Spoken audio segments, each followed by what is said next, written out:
करचे पण मराठवाड्यात जसं त्या सगळे सोयरेवरनं एक वाद सुरू होता, त्यात तुम्ही मधल्या काळामध्ये तुमची भूमिका मांडली होती की तुम्ही राज्यासोबतच ओबीसी समुदायाचं सुद्धा नेतृत्व करतात.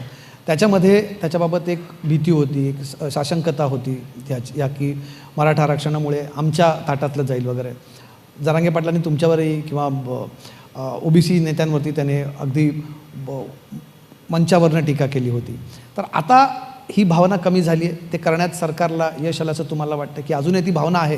मला राजकीय नेते किंवा मंत्री म्हणून अपेक्षित नाही, ओबीसी समाजाचं नेतृत्व करताय, या कोणती भावना मला नाही कळत. आपल्या ताटातनं काहीतरी जातं, आमच्यावरती गदा येऊ शकते, आमच्या आरक्षणावरती आमच्या ताटातनं काहीतरी जातं, ही भावना कमी झाली आहे?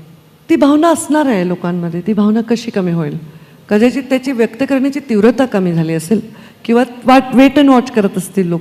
भावना ही नेहमीच राहणार आहे, कारण ऑलरेडी त्यांचं नावच आहे backward. They are other backward, they already deprived. त्यामुळे त्यांच्या मनात ती भावना राहील. पण ते अकॉमोडेटिंग पण आहेत, त्यांनी खूप संघर्ष पाहिलेला आहे, त्यामुळे त्यांची मला वाटतं अकॉमोडेटिंग असण्याची क्षमता जास्त असेल. त्यामुळे जर आपल्यासारखं आणखी कोणी दुर्दैवी होत असेल तर त्याला त्याच्या ठिकाणी योग्य न्याय मिळावा अशी भूमिका असण्यामागे मला वाटतं तर काही हरकत नाही. पण कॉन्स्टिट्यूशनल म्हणजे मी तरी स्वतः जरी मी ओबीसी समुदायातली असेल, ओबीसींचं नेतृत्व करत असेल, तरी माझा पूर्ण विश्वास हा देशाच्या घटनेवर आहे आणि जी महामानव बाबासाहेब आंबेडकरांनी लिहिलेली घटना आहे. आणि त्यामुळे कॉन्स्टिट्यूशन्सच्या चौकटीत जो न्याय ज्या व्यक्तीला ज्या वर्गाला मिळेल तो मिळाला पाहिजे अशा भूमिकेत मी आहे. मग भलेही मी कुठल्याही समुदायाचं प्रतिनिधित्व करत असेल. पण असं आहे का पंकजाजी की पूर्वी भाजपने एक प्रयोग केला होता 80च्या दशकामध्ये, जेव्हा भाजप या मातीत रुजत होती तेव्हा त्यांच्या पक्षाला एका विशिष्ट इमेजमधून बाहेर काढण्यासाठी माधवचा प्रयोग झाला या राज्यामध्ये. ओबीसीजमधल्या ज्या महत्त्वाच्या किंवा मोठ्या संख्येनं मोठ्या असलेल्या जाती आहेत त्यांना सोबत घेऊन राजकारण केलं. पण आता त्याच्या पलीकडे जाऊन आम्ही जे बघतोय एक राजकीय त्याचं ॲनालिसिस करताना की त्याच्या पलीकडे जाऊन आता भाजप मायक्रो ओबीसीचा प्रयोग करताना आम्हाला दिसते, त्यांच्याकडे रीच आउट होत आहेत. म्हणजे हे मी फक्त रिसेंटली ज्या प्रकारचं भाजपने लोकप्रतिनिधी जिथे देणं आहे किंवा महत्त्वाची पदं देणं अशामध्ये भाजप मायक्रो ओबीसीजकडे जात आहेत. त्यामुळे मग हा टप्का जो आहे थोडासा त्याच्यापासून दुरावला जातो किंवा त्याच्यामध्ये सुद्धा अस्वस्थता आहे असं वाटतं का? हे भाजप म्हणून नाही, प्रत्येक निवडणुकामध्ये राजकीय पक्ष त्या निवडणुकीसाठी मतदानाला आपल्याकडे आकृष्ट करण्यासाठी सकारात्मक भूमिका ठेवून काही कॉम्बिनेशन्स आणि काही प्रयोग करत असतील तर ते त्या राजकीय त्या निवडणुकीचे आधारित प्रयोग आहेत. ह्याचा अर्थ त्यांच्याशिवायच्या लोकांच्या भूमिकांना ते अगदी दुर्लक्ष करतं असं नाही. जसं भारतीय जनता पार्टीचा जन्म जेव्हा झाला तो भारतीय जनता पार्टी हा शेटजी भटजींचा पक्ष असा आरोप समोरचे पक्ष करायचे, तेव्हा माधवचा प्रयोग, मुंडे साहेबच त्याचे शिल्पकार, जेव्हा माधवचा प्रयोग त्यांनी केला तो त्यानंतर त्यांनी तो प्रयोग माधव म म्हणाला.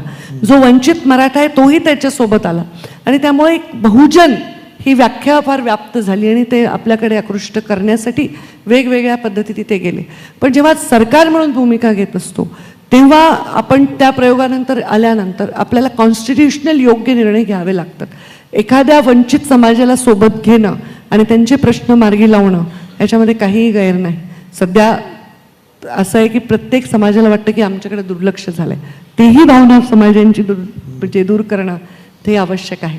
मग एखाद्या मोठ्या जातींना मोठे नेते लाभले की त्या जातींकडे थोडासा जोर येतो, त्यांना बोलायला व्यासपीठ राहतं. पण अशा खूप जाती आहेत ज्यांचे नेते तिथपर्यंत पोहोचत नाही.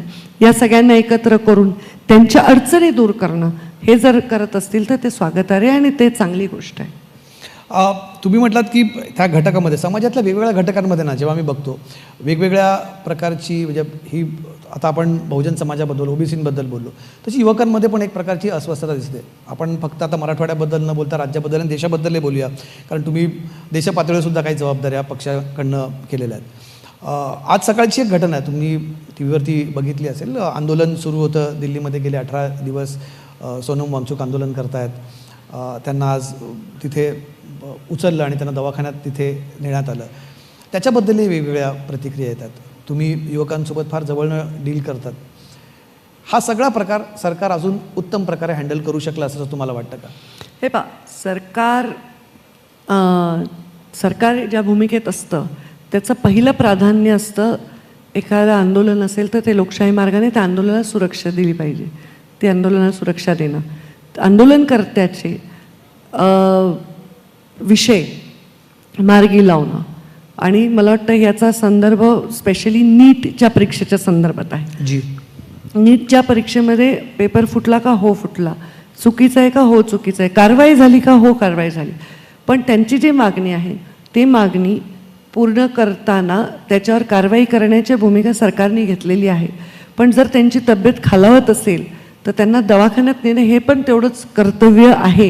कारण एखाद्या आंदोलकाचा आंदोलन करता करता त्याच्या जीविताला धोका नाही झाला पाहिजे, हे सरकारचं कर्तव्य आहे.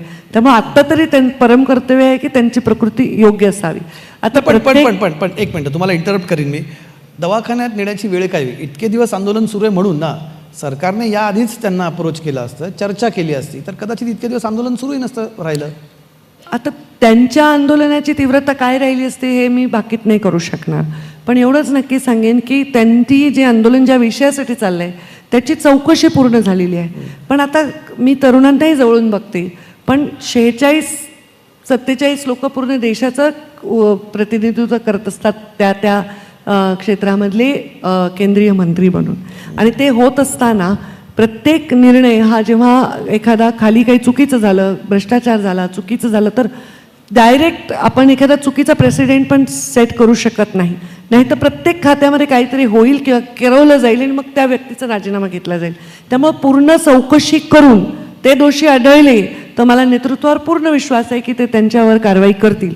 पण कुठलीही चौकशी न करता कारवाई करणं किंवा हेस्टी होऊन कारवाई करणं किंवा सतत दबावाखाली कारवाया करत राहणं हे सुद्धा स्टेबल सरकारचं लक्षण नाही. असं म्हणून मला वाटतं की जर ह्याच्यात काही आणखी आढळलं तर बिलकुल मागं पुढलं पाहायला जाणार नाही, याचा मला विश्वास आहे.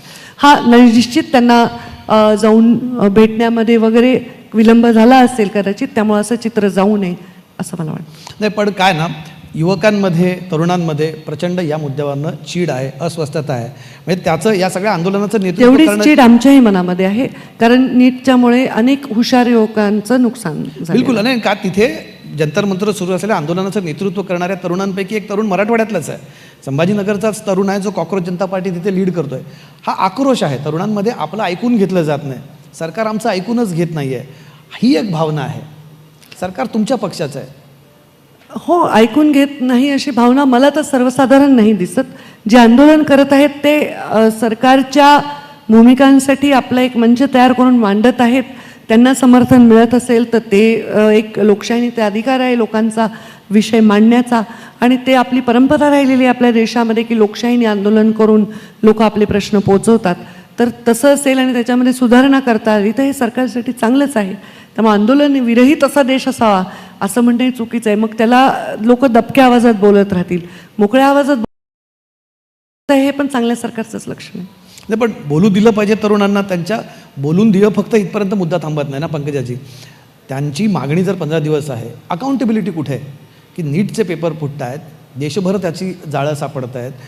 आता तुमच्याही पक्षाच्या सरकारला केंद्रामध्ये झालीत की 12 वर्ष, तर तुम्ही इतकी वर्ष सत्तेत मी आहात. त्या विषयात जातच नाही की आम्ही आधीच्यांनी केलं, मी कधीच म्हणत नाही. हां, कारण पण तरी आपण इतक्या वर्षात आता आपण एक सिस्टम सेट करू शकत नाही. आर्मी आपण त्याची मदत घेणार आहोत. नीटचे सरकार पेपर 12 वर्ष बदललं तरी सिस्टम सगळी बदललेली नसते ना, कारण सिस्टम तर तीच असते. बऱ्याच वेळा आम्ही बदलतो, अधिकारी तेच असतात, व्यवस्था त्याच असतात, एजन्सीज त्याच असतात, ज्याच्यावर आपण